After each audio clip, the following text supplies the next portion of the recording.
Di sebuah desa kecil di North Yorkshire, berdiri sebuah bar bernama Basby Stupin. Konon, bar tua itu pernah menyimpan sebuah kursi kayu terkutuk yang dipercaya menyimpan malapetaka.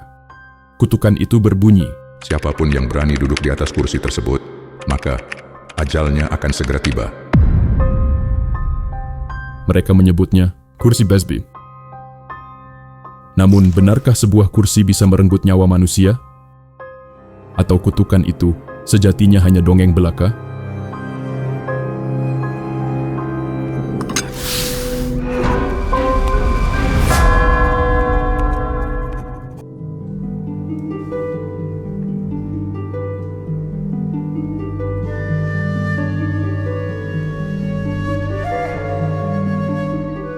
Kutukan itu berakar dari kisah Thomas Basby, seorang penjahat sekaligus pemabuk yang tinggal di North Yorkshire pada akhir 1600-an. Thomas Basby sering terlihat di bar langganannya, duduk sendirian di sebuah kursi kayu yang diketahui merupakan kursi favoritnya. Basby sangat suka duduk di kursi itu. Bahkan, beberapa kali ia tak segan menghajar siapapun yang berani duduk di sana.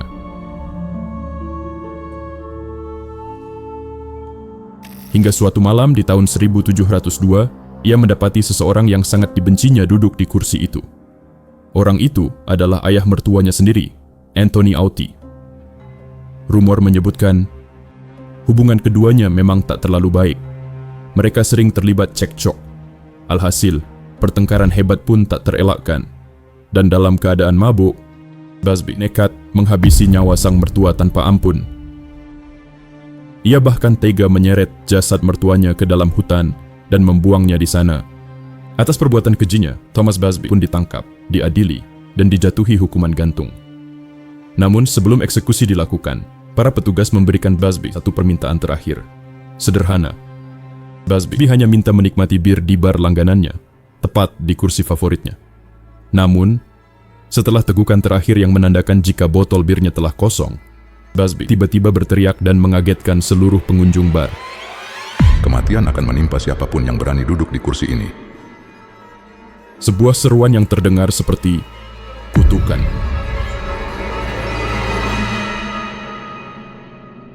Alih-alih disingkirkan, kursi yang kini dikenal sebagai kursi Basby itu justru sengaja dijadikan daya tarik guna memancing datangnya pengunjung.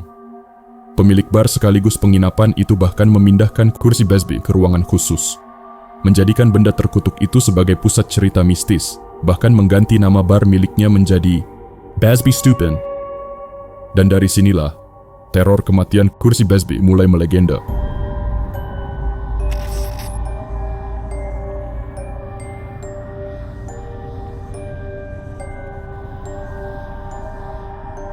Selama Perang Dunia Kedua, kisah tentang kutukan kursi Basby menjadi makin populer. Demi membenarkan kisah kutukan tersebut, muncul sebuah tantangan kepada siapa saja yang berani duduk di kursi tersebut. Tentu saja, sebagian besar orang menolak tantangan itu. Mereka tak ingin bermain-main dengan maut. Namun, berbeda dengan para perwira angkatan udara yang menganggap tantangan itu sebagai ajang uji keberanian. Satu persatu, mereka duduk di kursi itu. Dan satu persatu pula, mereka mati di medan perang. Salah satunya adalah seorang penerbang asal Kanada.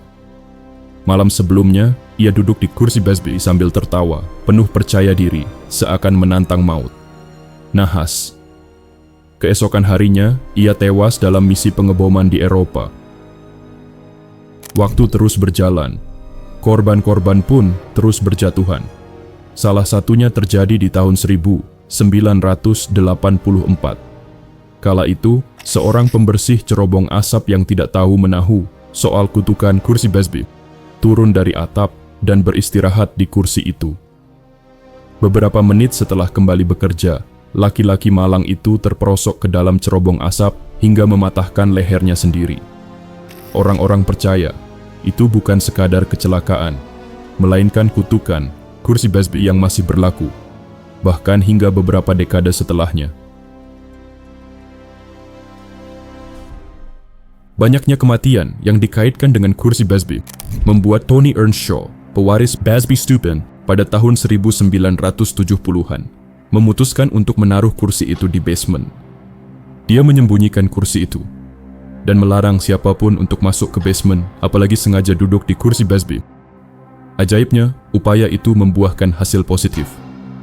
Selama beberapa tahun, kutukan itu seakan terhenti. Namun, ketenangan itu tak bertahan lama. Suatu hari, seorang tukang renovasi yang tengah membetulkan salah satu sudut bar tak sengaja melihat kursi Busby di basement. Karena kelelahan, ia pun beristirahat di kursi itu.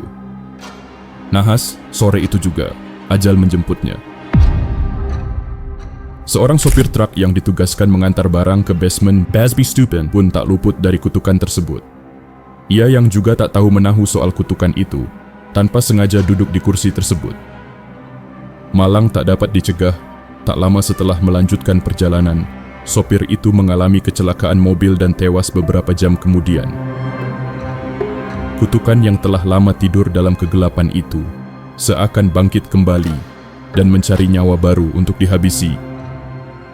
Muak dengan rentetan tragedi yang terjadi, Tony Earnshaw akhirnya menyerah dan memutuskan menghubungi Thirsk Museum untuk menitipkan kursi terkutuk itu. Permintaan diterima, kursi Busby pun dipindahkan dengan sangat hati-hati, bahkan melalui pengawasan ketat. Hingga kini, kursi itu masih terpajang di Thirsk Museum, tergantung 6 kaki dari lantai agar tidak ada yang bisa duduk di atasnya.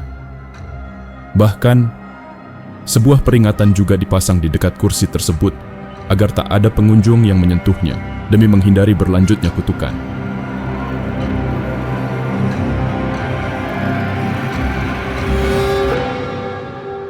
Namun, misteri kursi Busby ternyata tak berhenti di sana. Dr. Adam Bowett, seorang ahli furnitur, pernah meneliti kursi Busby yang terpajang di Museum Thirsk. Hasilnya mencengangkan.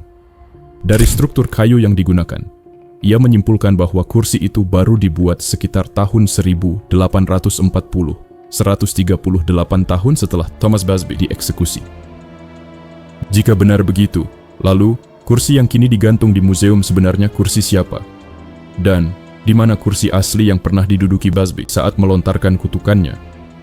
Pertanyaan itu tak pernah terjawab.